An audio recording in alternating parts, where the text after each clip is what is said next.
आइए बच्चों, आज फिजिक्स में एक बहुत इंपॉर्टेंट सवाल के बारे में सीखते हैं। इस सवाल में आखिर ऐसा क्या है। यह सवाल अक्सर जेई मेंस में, जेई एडवांस में, नीट एग्जाम तक में पूछा जाता है। आइए फटाफट इस सवाल को समझते हैं। इस सवाल में यहां पर एक ये कारपेट गिवन है। इस कारपेट की जो रेडियस है वो कितनी है? आर के बराबर है। मास इस कारपेट का एम है। इस कारपेट को अगर राइट साइड में आप पुश करेंगे तो ये कारपेट क्या करती है? ये अनरील होना शुरू हो जाती है और मूव करने लगती है, रोलिंग मोशन विदाउट स्लाइडिंग। तो बताइए, जब इसकी रेडियस r/2 है उस समय इसके सेंटर ऑफ मास की वेलोसिटी कितनी होगी, ये आपको बताना है और इसमें वर्टिकल मोशन को आपको नेगलेक्ट करना है। ऐसे सवाल अक्सर एग्जाम में अगर आपके आएंगे तो आपको किस तरीके से इनको सोल्व करेंगे, आइए फटाफट चुटकियों में समझते हैं। ऐसे सवाल अक्सर बेस्ड होते हैं किसके ऊपर? ये एनर्जी कंजर्वेशन के ऊपर बेस्ड है। कैसे बेस्ड है एनर्जी कंजर्वेशन के ऊपर? शुरू में यहां पर ये जो है, शुरू में कारपेट की काइनेटिक एनर्जी 0 है। जब ये इधर को अनरील होना शुरू हुई तो इसके पास में वेलोसिटी v आ गई और रोलिंग मोशन के साथ में साथ चल रही है, तो यानी कि इसके पास में काइनेटिक एनर्जी का गेन हो रहा है। और सेंटर ऑफ मास अगर आप इसका देखें, अभी सेंटर ऑफ मास ग्राउंड से h, इसका r हाइट पे है। अब सेंटर ऑफ मास यहां पर कितना? r/2 हाइट पे होगा, यानी कि सेंटर ऑफ मास नीचे आएगा, यानी कि पोटेंशियल एनर्जी कम होगी। यही कंसेप्ट आपको इसमें लगाना है। यानी कि इसमें जो कंसेप्ट आपको लगाना है कि increase in kinetic energy delta के, इसको बोलते हैं इंक्रीज इन काइनेटिक एनर्जी। ये बराबर किसके होगी बच्चों? ये बराबर होगी डिक्रीज इन पोटेंशियल एनर्जी के। डिक्रीज है एनर्जी पोटेंशियल, तो इसको माइनस का आप लिख सकते हैं।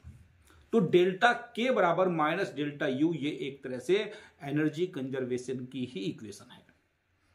तो अब इस इक्वेशन में जब हम वैल्यूज को पुट करते हैं बच्चों, कैसे पुट करेंगे इसमें वैल्यूज को, उसको भी जान लेते हैं। यहां पर डेल्टा की कैसे निकलेगा बच्चों? चेंज इन काइनेटिक एनर्जी कैसे निकालेंगे आप? ये आप निकालते हैं यहां पर, इसकी फाइनल काइनेटिक एनर्जी कितनी है माइनस इसकी इनिशियल काइनेटिक एनर्जी कितनी है। अब final kinetic energy, rolling kinetic energy का फॉर्मूला आपको पता है और इनिशियल ये रेस्ट पे है, तो यहां पर आप लिख सकते हैं के आई तो कितना है? 0 है। और के इनिशियल के फाइनल कितनी होगी बच्चों इसकी? तो रोलिंग काइनेटिक एनर्जी का जो फॉर्मूला होता है बच्चों, हाफ m, यहां पर इसका जो मास होगा, यहां पूरी का मास अगर m है तो इसका मास बच्चों m नहीं है, इसका मास है यहां पर कितना? m डैश, इसको लिख सकते हैं आप। ये m डैश आप यूनिटरी मेथड से निकाल लेंगे। कैसे निकलेगा? टोटल मास m था और इधर का सेक्शन ये इसका पूरा डिस्क के जैसा बनता है। इसकी रेडियस अगर r है तो इसका एरिया हो जाएगा πr²। इसकी रेडियस r/2 है तो इधर का एरिया इसका कितना हो जाएगा? πr/2 का स्क्वायर, यानी कि πr²/4। तो यूनिटरी मेथड से सबसे पहले तो आपने बच्चों इस वाली कारपेट का मास निकाल लिया। ये आपके पास कितना होगा? m/4। तो यहां पर के फाइनल जब आप निकालते हैं तो इसका मास कितना है? m डैश इंटू वेलोसिटी कितनी बच्चे? इसकी v है, ब्रैकेट 1 प्लस k²/r²। ये आपके पास में फॉर्मूला होता है। यहां पर आप इसमें इनिशियल तो कितनी? 0 है, तो यहां पर m डैश के प्लेस पे m डैश की वैल्यू पुट कर देंगे आप। m डैश कितना होगा बच्चे? m/4, वेलोसिटी v डैश का स्क्वायर, ब्रैकेट 1 प्लस ये क्या है यहां पर? k²/r²। ये फॉर्मूला होता है बच्चों। ये किसका फॉर्मूला होता है यहां पर? ये रोलिंग काइनेटिक एनर्जी का फॉर्मूला आपके पास में क्या होता है?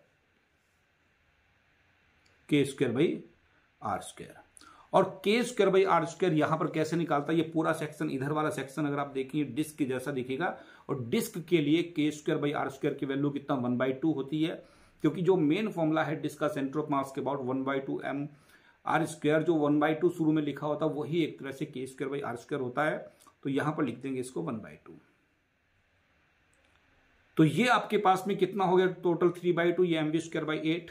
तो फाइनल जो लिखेंगे चेंज इन काइनेटिक एनर्जी का जो वैल्यू निकल के आएगी वो आएगी यहां पर 3/16 mv²। ये आपके पास में आई यहां पर इंक्रीज इन काइनेटिक एनर्जी। अब इंक्रीज इन काइनेटिक एनर्जी जैसे आती है, अब आप इसमें निकालेंगे डिक्रीज इन पोटेंशियल एनर्जी। इसी तरह से जैसे आपने इंक्रीज इन काइनेटिक एनर्जी निकाली, ऐसे ही आप डिक्रीज इन पोटेंशियल एनर्जी को निकालेंगे। कैसे निकालते हैं आइए उसको भी हम समझते हैं यहाँ पर। तो उसके लिए अगर जानना हो हमें वो कैसे सोल्व करेंगे हम, आइए उसको भी समझते हैं। उसके लिए यहां पर डेल्टा यू जब आप लिखेंगे तो डेल्टा यू किसके बराबर होगा बच्चों? ये डेल्टा यू कैसे निकालेंगे आप? तो डेल्टा यू होता है आपके पास में, ये भी फाइनल माइनस इनिशियल करेंगे।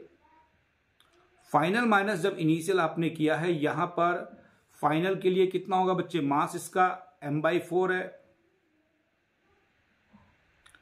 g सेंटर ऑफ मास की हाइट r/2 पे होगी, और इनिशियल का मास m है, g है, और रेडियस कितनी बच्चों उसकी r है, ग्राउंड से हाइट कितनी r है।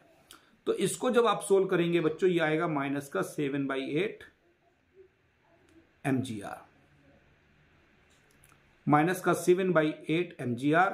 अब ये वाली वैल्यू और ये वाली वैल्यू को आप इस वाले फॉर्मूले में पुट कर दीजिएगा। देखिए क्या आंसर निकल के आता है, 3/16 mv² इक्वल टू ये माइनस और ये माइनस यहां पर प्लस हो जाएगा, तो डायरेक्ट आप लिख दीजिए 7/8 mgr। तो यहां से सोल्व कर लेना, इसमें g से ये m से m कट जाएगा और 8 से 16 काटेंगे 2 आएगा। तो यहां से ये फाइनल आंसर आपके पास में कितना निकल के आएगा, v इक्वल टू √14 gr/3। ये बच्चों एक बहुत इंपॉर्टेंट सवाल है जो अक्सर आपके एंट्रेंस एग्जाम में पूछा जाता है। Thank you very much.